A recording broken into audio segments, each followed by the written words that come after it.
신명기서 계속 읽고 있었는데, 그래서 이 하나님의 법에 대해서 여러 시간 저희가 공부했어요. 그래서 오늘은 저희들이 이 십계명에 대해서 이제 공부를 시작을 할 터인데, 여러분 십계명을 공부할 때 우리의 마음에 이 모세가 쓴 수건, 그것을 갖고 있으면 십계명을 보면서 하나님을 볼 수가 없어요.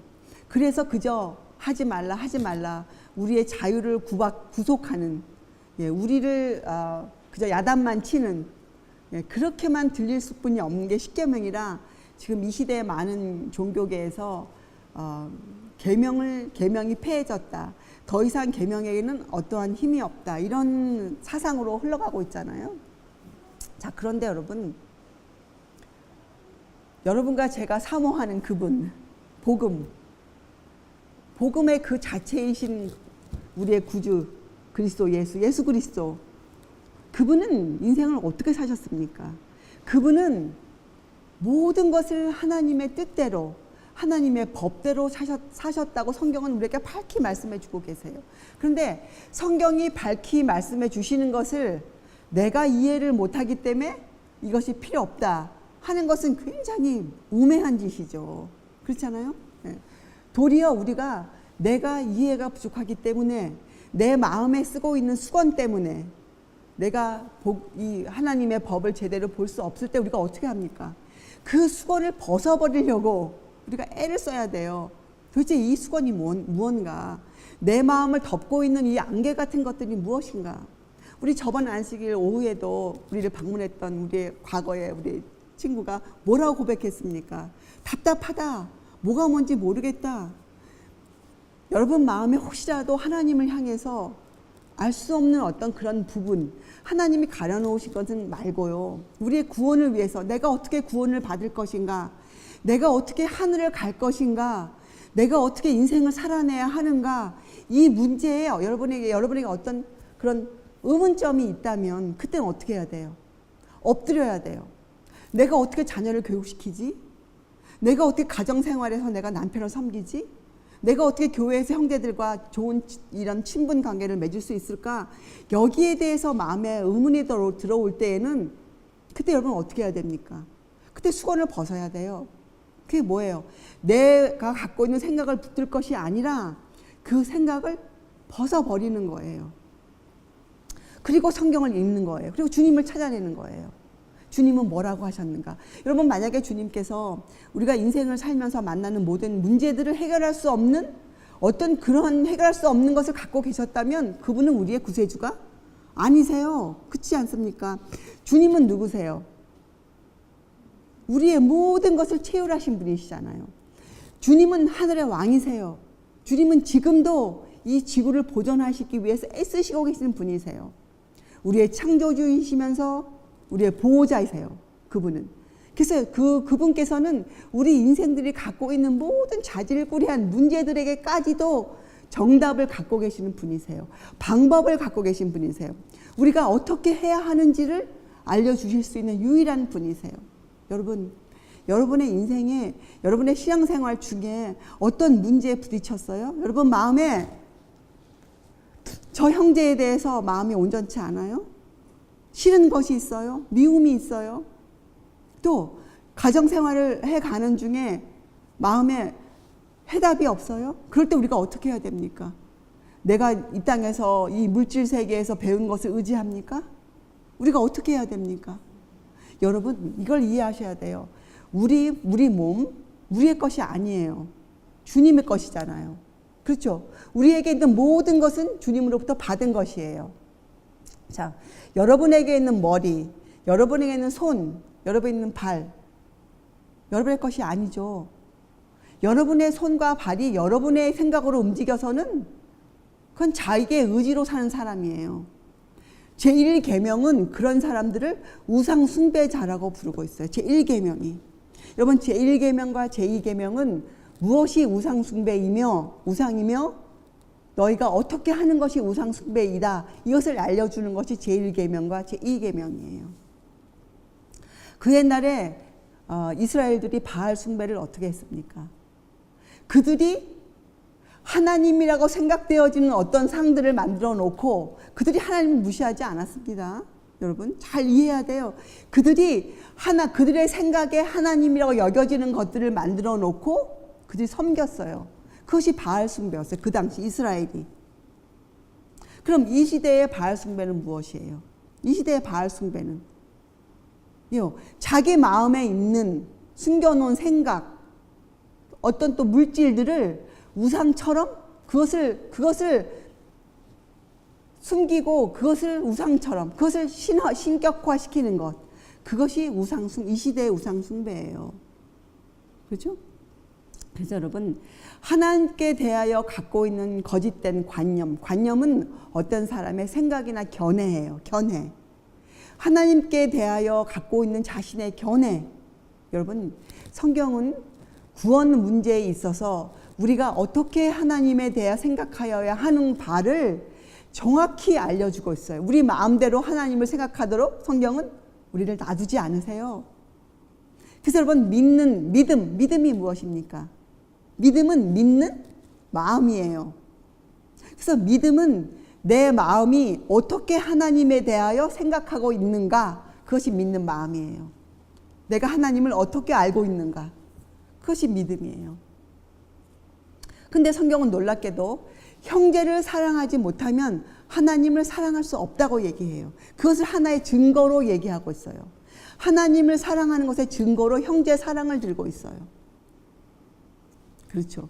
우리가 성경을 읽을 때 이제 여러분 처음에는 부분적으로 다 읽지만 이제 우리가 어떻게 또 읽어야 됩니까? 그것을 다 모아서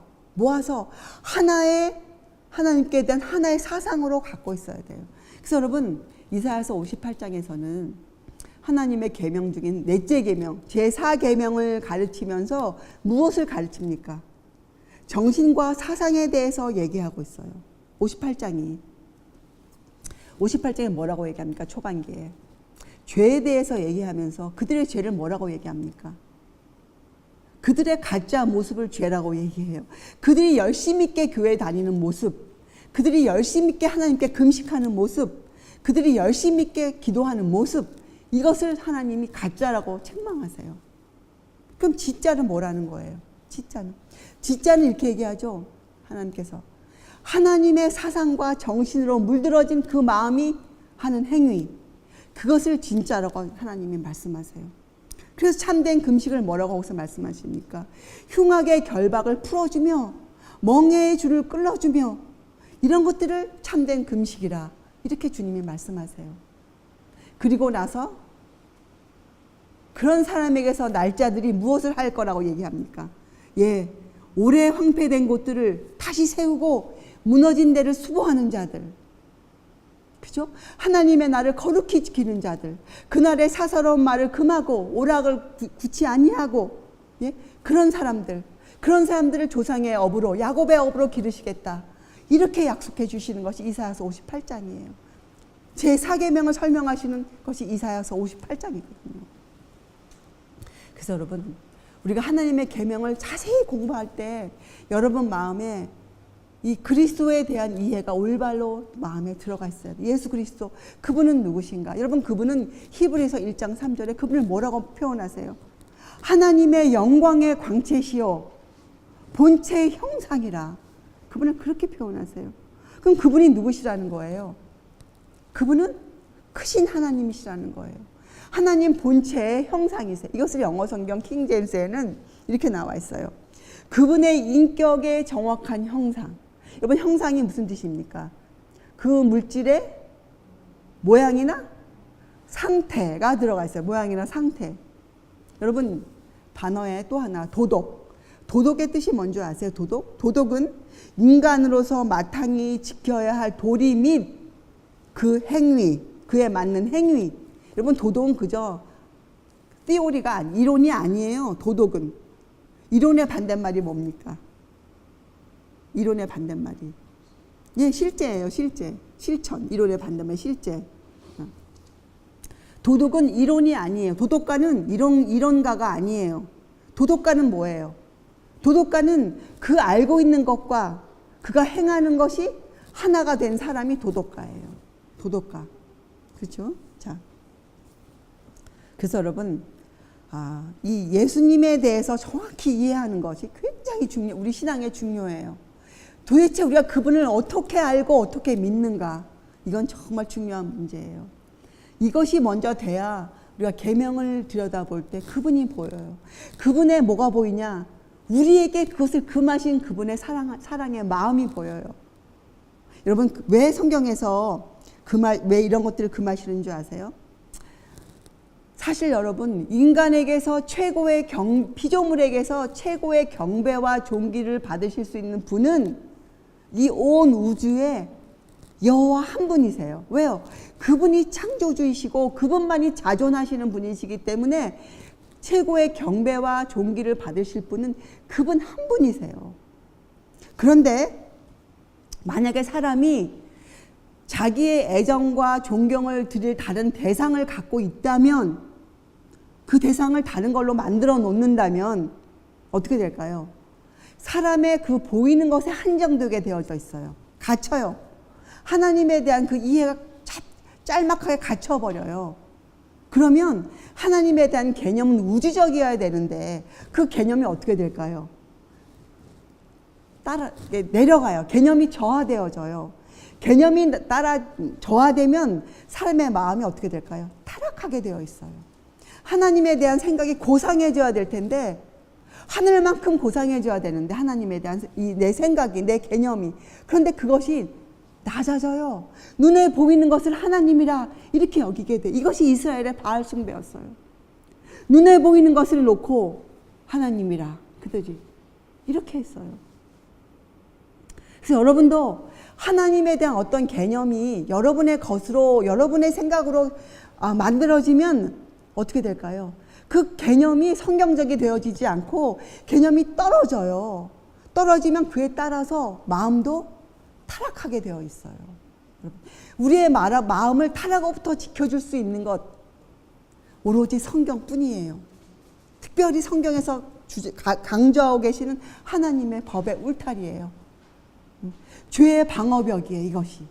그래서 우리가 죄의 방어벽을 가지려면 여러분이 하나님께 마음을 온전히 드려야 돼요. 이것을 우리가 전적인 헌신이라 부르죠. 사도 바울도 이렇게 말했어요. 내가 이미 잡았다 하는 것이 아니라, 이미 이룬 것이 아니라 내가 앞에 있는 표대를 향하여 달려가노라. 여러분, 하나님께 마음을 온전히 드리기 위해서 인생을 살아야 돼요. 달려가야 돼요. 우리의 마음을 온전히 안 드리면, 어느 부분을 빼고 드리면, 그게 무슨 말이냐? 하나님께 드려야 할 그 사랑, 애정, 이런 것들을 따로 다른 곳에 갖고 있으면 마음이 나뉘어요. 사람은 두 주인을 섬길 수가 없어요. 한 사람이 두 주인을 섬길 수가 없어요. 사람은 하나님만 섬겨야 돼요. 마음이 나뉘어지면 안 돼요. 내 마음에 자식 사랑하는 마음 따로 갖고 있고, 형제를 또 취급하는 마음 내 생각대로 따로 갖고 있고, 가족을 또 취급하는 마음 따로 갖고 있고, 이것이 하나님의 사랑에 씌어지지 않으면, 하나님의 사랑으로 이것들이 시선을 받지 않으면, 내가 자식을 사랑할 때에도 하나님의 법으로 자식을 사랑해야 되고, 남편을 섬길 때에도 하나님의 법으로 섬겨야 되고, 형제를 사랑할 때에도 하나님의 법으로 섬겨야 되고, 내 자신의 마음을 들여다볼 때도 하나님의 법으로 들여다볼 수 있어야 되고, 이렇게 하지 않을 때에는 우리의 마음이 타락해요. 저하되어져요. 그래서 어떻게 됩니까? 결국 내가 좋아하는 대로, 내 마음이 가는 대로 그렇게 남을 취급하며 살게 되어져 있어요. 죄의 방어벽이 무너져요. 그래서 하나님이 금지하신 거예요. 나 외에는 다른 신을 내게 있게 말지니. 왜요? 우리의 마음이 타락하면, 개념이 저하되면 우리의 마음이 타락되어서 우리가 죄 가운데로 들어가기 때문에 처음과 끝을 아시는 하나님께서 어떻게 해요? 우리의 체질을 아시는 그분께서 우리에게 호소하는 마음으로 계명을 주신 거예요. 내게 나 외에는 다른 신을 있게 말지니, 다른 생각을 가지지 말아라. 성경에서 가르쳐주고 있는 나에 대해서 외에는 어떠한 개념도 마음에 품고 있지 말아라. 그래서 여러분, 이제 로마서 8장 3절과 4절을 제가 읽을 테니 잘 들어보세요. 율법이 육신으로 말미암아 연약하여 할 수 없는 그것을 하나님은 하시나니 곧 죄를 인하여 자기 아들을 죄 있는 육신의 모양으로 보내어 육신의 죄를 정하사. 여러분 이것이 무슨 말씀이에요? 율법이 우리에게 하고 싶은 일이 뭐예요? 율법도 거룩하고 계명도 거룩하며 선하도다. 율법이 우리에게 하고 싶은 일이 뭐예요? 우리를 선한 사람, 하나님의 계명을 지키는 사람으로 만들어주고 싶은 것이 율법이에요. 근데 율법이 그 일을 못해요. 왜요? 우리 육신의 연약함 때문에. 그죠? 못해요. 자, 그러나 하나님은 하시나니. 근데 어떻게 하셨다는 거예요? 곧 죄를 인하여 자기 아들을 죄 있는 육신의 모양으로 보내요. 우리를 하나님 자신의 온 아들이신 예수님을 어떻게 보내셨다는 거예요? 이 땅에. 사람의 모양으로 보내신 거. 어떤 사람의 모양으로? 죄 있는 육신의 모양으로. 그렇게 보내셨어요. 여러분 이 모양도 여러분 마음에 의문 있으면 성구 사전을 찾아보세요. 그런 모양에 대해서 성경에서 말씀하신 내용이 쭉 나와요. 그럼 무엇인지 여러분이 알게 돼요. 여러분이 경험하게 돼요. 좀 노력하세요. 정말 제가 부탁드리는데 말씀을 좀 노력해서 읽으세요. 마음을 다해서 읽어보세요. 예. 육신의 그리고 어떻게 해요? 육신의 죄를 예수님은 죄가 없으신 분이에요. 근데 그 육신의 죄를 정하시고 이게 뭐예요? 인간은 배반자예요. 하나님을 배반했어요. 인간은 반역자예요. 법을 어겼어요. 그런데 우리 대신 배반자와 반역자가 되셔서 십자가에 돌아가셨어요. 그 말씀을 지금 하고 계시잖아요. 그 구원의 계획을 세우셨다. 그렇게 이행하셨단 말이에요. 로마서 8장 3절이 자 4절에 그래서 육신을 쫓지 않고 이건 뭐예요? 자기의 생각을 쫓지 않고 그 영을 쫓아 이건 뭐예요? 성령을 쫓아 행하는 우리에게 율법의 요구를 이루어지게 하려 하십니다. 그것이 예수님께서 하신 일이에요. 율법의 요구를 우리에게 이루어지게 하신 거예요. 율법의 요구가 뭐예요? 행하라. 행하라. 그러면 너희가 살리라. 우리로 하여금 하나님의 법을 지킬 수 있게 해주신 것이에요. 예수 그리스도께서. 그래서 디모데전서에 또 뭐라고 나옵니까? 그분은 하나님이시여 사람이신 우리의 중재자. 그렇게 나오시잖아요. 그래서 예수 그리스도는 완전한 하나님을 완전히 대표하는 분이셨고 또 한편으로는 죄 없는 인간을 대표하신 분이셨어요. 죄 없는 인간. 그렇죠. 그래서 우리로 하여금 신의 성품에 참여하는 자가 되게 하신 거예요. 이것이 십계명이에요. 이것이 십계명입니다, 여러분. 우리가 십계명에 대해서 자세히 알아야 돼요. 그리고 그 법을 지켜야 돼요, 하나님께. 어떻게 지켜요? 우리가 우리의 힘으로 지킵니까? 저 사람이 미운데도 안 미운 척 하면서 우리가 그 계명을 지킵니까? 절대로 못 지키죠. 어딘가에 가서는 누구에게 가서는 자기의 마음을 토로하죠. 그 사람이 사실 내가 싫다. 그렇잖아요? 그 사람이에요. 사람은 배반자고 반역자예요. 근데 우리가 어떻게 그 법을 지킬 수 있습니까? 어떻게 해요? 내가 배반자이며 반역자인 것을 내가 알아요. 그래서 남이 나를 그렇게 취급해도 마음에 슬프지 않아요. 왜요? 내가 받을 당연한 거예요. 여러분, 주님도 십자가를 견디셨는데 왜 우리가 십자가를 멀리 합니까? 왜 우리가 나는 치욕을 받으면 안 되는 사람처럼, 나는 조롱거리가 되면 안 되는 사람처럼, 내가 뭐가 잘한 일이 있는 것처럼 내가 왜 머리를 들어야 됩니까? 여러분, 우리는 그렇게 하면 안 돼요. 우리는 정말 나쁜 사람들이에요. 우리는 정말 욕을 받아야 마땅한 사람들이에요. 우리는 어떤 일에도 나는 이만큼 잘했습니다 하고 내세울 것이 아무것도 없는 사람들이에요. 누가 나를 비방해요? 누가 나에게 나쁜 말을 합니까? 아, 그렇습니까? 그렇습니다. 네, 죄인입니다. 그리고 우리가 얼로 달려가야 돼요. 예, 십자가 밑으로 달려가는 거예요. 주님, 저를 살려주세요. 저를 용서해 주세요.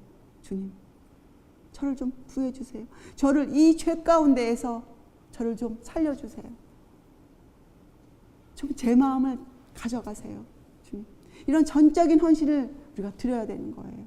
그럴 때마다 사실은 그런 일들이 따져보면 나쁜 일이 아니에요, 여러분. 결국 그런 일이 어떤 일이에요? 나를 주께로 데려가주는 도구들이에요. 그래서 시편에 뭐래요? 고난이 내게 유익이라 왜요? 주의 율례를 배우게 되었나이다. 이렇게 고백하잖아요. 내가 주의 율례를 배우게 되었나이다. 여러분과 저는 그 과정을 꼭 걸어야 하는 사람들이에요. 우리가 아닌 것처럼 행동하지 마세요. 우리가 그렇게 살아야 돼요. 자, 그래서 여러분, 하나님의 계명을 지켜야 한다. 이제 이 마음이 여러분 우리에게 어떤 짐으로, 어떤 멍에 같은 것으로, 그러니까 그 나쁜 멍에로 우리에게 있는 것이 아니고 여러분 그 멍에에 주는 끌려버려야 돼요. 예수님이 그걸 끌어주시잖아요. 그 수건을 벗겨주시잖아요. 그래서 우리로 하여금 주님을 어떻게 해요? 밝히 볼 수 있도록 기쁜 마음으로 주님 받습니다. 주님 도우소서. 이렇게 우리를 구해주시잖아요. 그죠? 수건을 벗고 주님을 바라보는 거예요. 주님, 저에게 성령을 보내주시옵소서. 저에게 성령을 보내주시옵소서. 주님, 그것만이 제가 살 길입니다. 그래서 여러분, 우리가 계명을 지키는 것은 나의 손으로, 나의 발로, 내 머리로 지키는 것이 결코 아니에요. 내 머리에 성령께서 예수 그리스도에 대한 이해를 주실 때 그 이해가 내 마음을 움직여서 내 손과 발을 움직여주는 거예요. 내 떨리는 무릎을 세워주는 거예요. 주께로 가까이, 날마다 더 가까이 가도록 우리를 만들어주는 것이. 그래서 여러분, 내가 하는 일이 하나도 없어요. 사실은 여러분, 우리가 왜 식사 기도를 합니까? 폼이에요? 그리스도인 걸 나타내는 어떤 행위예요? 아니에요. 왜 우리가 식사 기도합니까? 우리 앞에 놓여있는 그 음식, 우리는 먹을 수 없는 사람들이에요. 무슨 자격으로 우리가 음식을 먹습니까? 그것도 맛있게. 우린 그럴 만한 자격이 없어요. 왜요? 배반자고 반역자예요. 하나님 등 뒤에다 칼을 꽂은 사람들이에요. 우린 배반자예요. 먹을 수 없어요. 그러나 우리가 먹고 살아야 하는 단 하나의 이유는 하나님께 영광을 돌려드려야 되기 때문이에요. 어떻게? 하나님의 계명을 계명에 순종함으로써. 그거 하나만이 내가 음식을 먹어야 하는 나의 이유예요. 그래서 감사기도 드리는 거예요. 왜요? 내가 먹는 내 앞에 차려진 그 음식 위에도 무엇이 쳐져 있어요? 십자가가 밝히 쳐져 있는 거예요. 십자가 인이 쳐져 있는 거예요. 누구 때문에 우리가 음식을 먹을 수 있게 됐습니까? 네, 주님의 공로 때문에 우리가 음식을 먹을 수 있어요. 우리가 왜 형제와 자매를 볼 수 있습니까? 주님의 공로 때문에. 아니면 서로 미워하고 싸워야 돼요.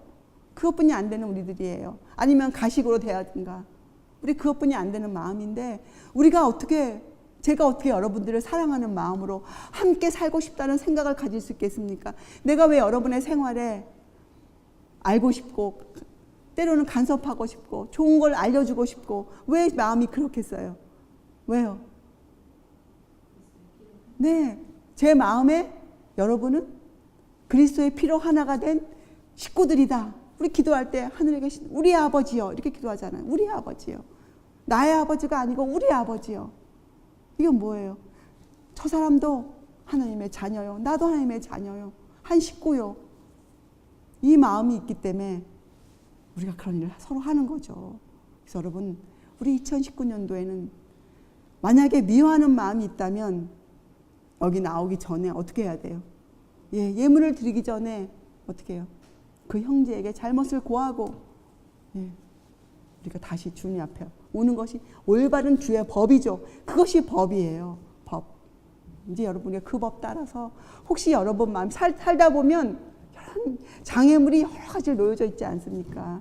우리 그때마다 그냥 지나가지 말고 주의 법을 따라 사는 그런 생활을 살아봅시다.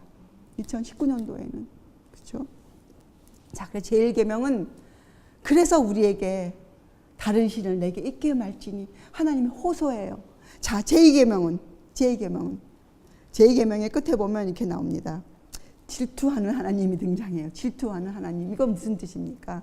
이것은 뭐 그림이 나쁘다 이런 계명이 아니에요, 여러분.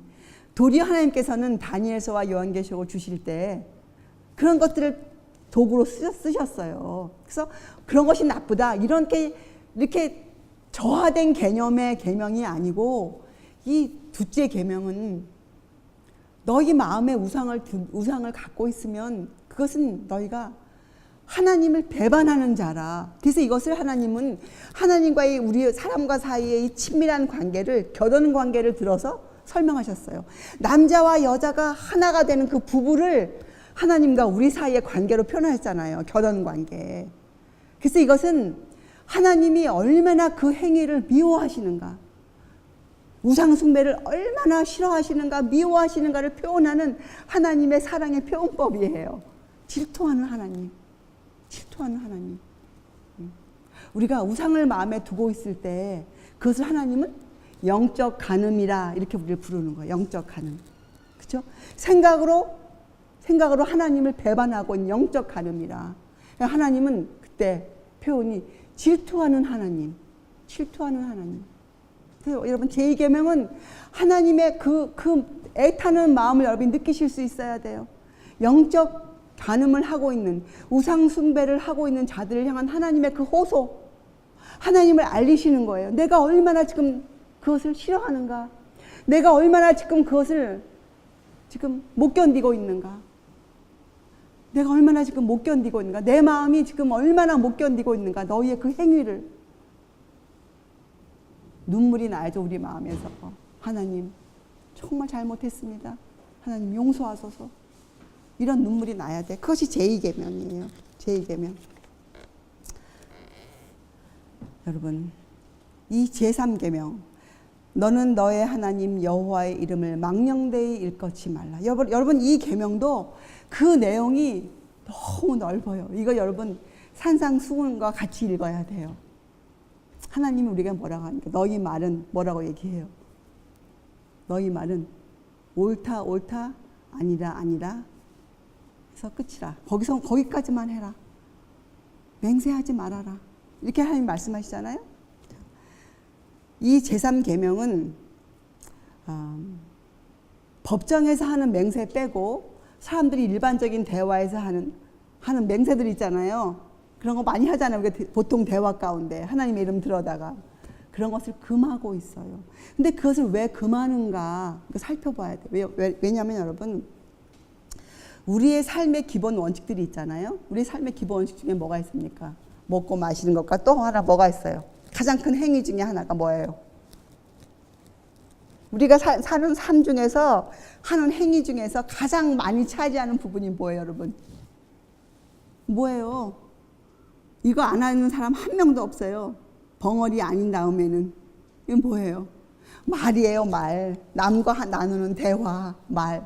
여러분, 세상에서 말만큼 중요한 게 없습니다. 말 잘못하면 정말 큰일 나요. 오죽하면 하늘 기록책에도 우리의 말이 다 적혀져 있겠습니까? 우리가 내뱉는 그 말, 추한 말들. 여러분, 저는 성경을 통해서 마지막 날에 하나님이 그 하늘 기록책을 열어보신다고 나와 있거든요. 우리가 내뱉은 모든 말을 누가 봐야 될까요? 내 자신이 봐야 돼요. 그것을 내가 회개하지 않았다면, 내가 내뱉은 추한 말들을 내가 회개하지 않았다면 마지막 날에 내가 그 말을 그 말이 얼마나 큰 죄인지를 내가 그 무게 때문에 내가 죽어야 돼요. 죄의 무게 때문에. 우리가 그런 것을 배운 사람이라면 누구보다도 먼저 내가 하는 이 말의 중요성을 여러분들이 실감하고 있어야 돼요. 제3계명은 참으로 실제적인 계명이에요. 우리의 삶의 기본적인 원칙 중에 하나예요. 그렇죠? 정확한 진실만이 너의 말의 원칙이 되어야 한다. 이렇게 말씀하시는 거예요. 정확한 진실. 그래서 여러분, 제3계명을 잘 지켜야 그 사람이 충성되고 신실한 사람이 되어져요. 여러분, 우리가 사람은 얼마든지 속일 수 있어요. 그러나 우리는 누구 앞에 정직해야 됩니까? 우리는 그리스도인들은 하나님 앞에 정직한 사람이 되어야 돼요. 그것이 우리의 정직이에요. 그렇죠? 그래서 여러분, 우리의 말은 어떻게 돼야 됩니까? 우리의 말은 참으로 하나님의 법에 맞추어서 우리 입에서 발해져야 돼요. 우리의 입에서.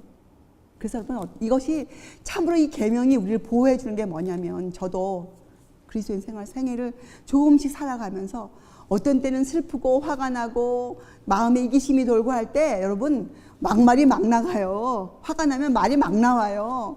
그런데 이 제3계명을 기억해내면 어떤 일이 생길까요? 그 계명이 내 입을 막아요. 안 되지. 안 되지. 내가 더 이상 주님을 괴롭힐 수는 없지. 아니지. 조금만 참아보자. 조금만 참아내자. 모세처럼 보이지 아니하신 분을 보는 거죠. 하나님의 영광을 보는 거죠. 참자, 참아내자. 그래서 입에서 나가야 할 말을, 내 본성이 내뱉을 말을 어떻게 해요? 참는 거예요. 그리고 주께 엎드리는 거예요. 주님 도우소서, 도우소서. 그것이 그리스도인들 아닙니까? 그것이 하나님의 법이에요. 그것이 하나님의 법의 보호의 울타리예요. 우리를 보호해 주시는 거예요. 그래서 우리에게 허락하신 말의 법칙은 마태복음 5장 37절. 오직 너희 말은 옳다 옳다 아니라 아니라 하라. 이에서 지나는 것은 악으로 쫓아나느니라. 이 말씀을 여러분이 제3계명과 함께 마음에 새기고 있어요. 거기서 쫓아나는 것은 다 뭐예요? 악이에요. 악. 죄예요. 죄. 그렇죠? 자, 그래서 모든 의미 없는 빈말, 그런 건 다 정죄해요. 하나님의 법은. 여러분, 의미 없는 빈말이 뭐예요? 마음에 없는 말을 하는 거예요. 마음에는 잔뜩 화가 나 있는데 사람 볼 때 안녕하세요 하는 그거 빈말. 그거 정죄해요. 성경은. 그렇죠? 네. 또 가식적인 인사, 진실을 떠난 속임, 아첨하는 말, 과장의 말, 사람 앞에서 호들갑을 떠는 것, 과장의 말, 상업상의 잘못된 거래들, 전부 성경은 이것을 제3계명을 어긴 것이라 이렇게 말씀하고 계세요. 그렇죠? 자신의 본 모습이 아닌 것을 나타내고자 애쓰고 감정을 있는 그대로 나타내는 말로 하지 않는 사람은 누구든지 진실하다고 할 수 없다. 이것이 성경의 말씀이에요. 그렇죠? 그래서 여러분, 형제와 형제 사이에서 이루어져야 할 가장 큰 일이 뭡니까? 바로 이것이에요. 말을 제대로 할 수 있는 것. 그래서 여러분, 어떤 말이 에베소서에 있습니까?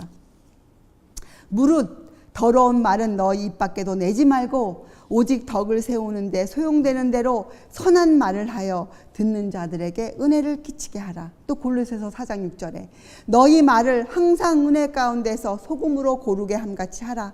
그리하면 각 사람에게 마땅히 대답할 것을 알리라. 계명을 아는 사람들에게 주신 말씀, 교훈이죠. 그렇죠? 그래서 여러분, 성경은 농담 정죄합니다. 실없는 소리 정죄해요. 또 상스러운 대화 이런 걸 정죄해죠. 이건 고상한 사람들이 하는 일이 아니에요. 그렇지 않습니까? 그래서 여러분, 성경은 하나님의 법은, 하나님께서는 우리를 신의 성품에 참여한 사람을 만들으셔야 하기 때문에 우리의 말이 진실에서만 끝나는 것이 아니고 우리가 순결하기를 원하세요. 순결. 거룩한 사람, 순결한 사람. 그래서 여러분, 그리스도인들은 생활에서와 마찬가지로 이 말에 있어서도 단순하고 정직하고 참되어야 한다. 이것이 제3계명이에요. 제3계명.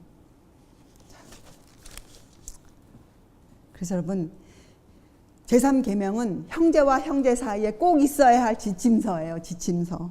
그렇죠? 그래서 여러분, 이제 우리는 한마디 말의 결과, 중요성을 인식하며 사는 사람, 내가 내뱉은 이 한마디의 말이 어떤 파장을 일으킬지를 좀 내다볼 수 있는 사람, 그런 사람이 됩시다.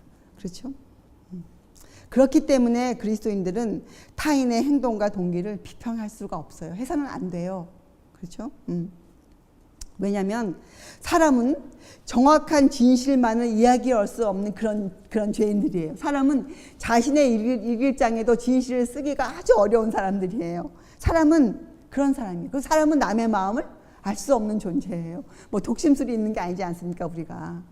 그래서 뭐만 중심에서 해야 될까요? 자기 자신의 마음만 들여다보면 돼요. 남의 마음까지 걱정할 필요 없고 자기 자신의 마음을 하나님의 계명에 비추어서 내가 오늘도 올바른 말을 했는가? 내가 오늘도 혹시 남에게 피해를 주는 말을 한 적은 없는가? 그죠? 이런 것들을 살펴봐야 돼요, 우리가. 그것이 여러분 제3계명이에요. 그래서 여러분, 우리가 오늘 우리가 제1계명, 제2계명, 제3계명까지 공부했는데 이렇게 세 계명만 우리가 공부해도 여러분, 하나님의 계명은 우리에게 우리가 생각하는 그런 멍에, 우리를 붙잡아두는, 우리를 억압하는 그런 멍에가 아니고 도리어 어떤 멍에입니까? 예, 소가 밭을 갈 때 힘들이지 말고 밭을 가려고 메어주는 그런 멍에예요. 주님이 메셨던 멍에. 그래서 마태복음 11장 28절에 뭐라고 주님 우리를 초청하세요. 수고하고 무거운 짐진 자들아 다 내게 오라. 내가 너희를 쉬게 하리라. 여러분, 이 초청을 받아들여서 우리가 그 주님이 메셨던 멍에, 그죠? 예, 그 하나님의 법의 멍에, 우리의 보호의 울타리, 우리를 도와주는, 우리에게 죄의 방어벽을 세워주는, 우리 마음을 지켜주는 그런 하나님의 법. 그것 때문에 십자가를 지신 분, 그것 때문에 십자가에 돌아가신 분, 우리에게 그 법을 세워주시기, 그 방어벽을 세워주시기 위해서 십자가를 지고 가신 분, 겟세마네에서 그런 기도를 하신 분, 그분이 여러분과 제가 사모하는 우리의 주님 아니십니까? 우리 예수 그리스도. 여러분, 우리 올해에는 이 율법의 요구가 여러분과 제 생활에 이루어지도록, 그래서 우리가 하나님 앞에 두 손 들고 나가는 매일매일 가까이 주께로 그래서 주의 얼굴을 볼 수 있는 사람, 마음의 수건을 벗고 하나님의 계명을 바라보며 그것을 지킬 수 있는 사람이 되는 것, 우리가 그것을 목표로 삼고 올 한 해 동안 열심히 주님께 나아가기 바랍니다. 기도하시겠어요? 하늘에 계신 하나님 아버지, 저희들의 아버지시여, 아버지, 저희에게 함께 모일 이런 공간을 허락하시고 이것을 교회라 부르셨습니다. 하나님, 저희들 이 교회에서 하나님의 말씀으로 양육받을 때 진실되고 정확한 사람이 되어서 주께서 이 교회를 찾으실 때, 하나님의 충성된 교회를 찾으실 때 저희가 그때 주님께 찾은 바 될 수 있도록 주님 도와주시옵소서. 모든 것을 주께 의탁드립니다. 저희의 모든 삶과 저희의 모든 행동과 모든 것을 주께 의탁드립니다. 주님, 저희의 생각을 도와주시옵소서. 감사드리오며 귀하신 예수 그리스도의 이름으로 아버지께 간절히 기도드리옵나이다. 아멘.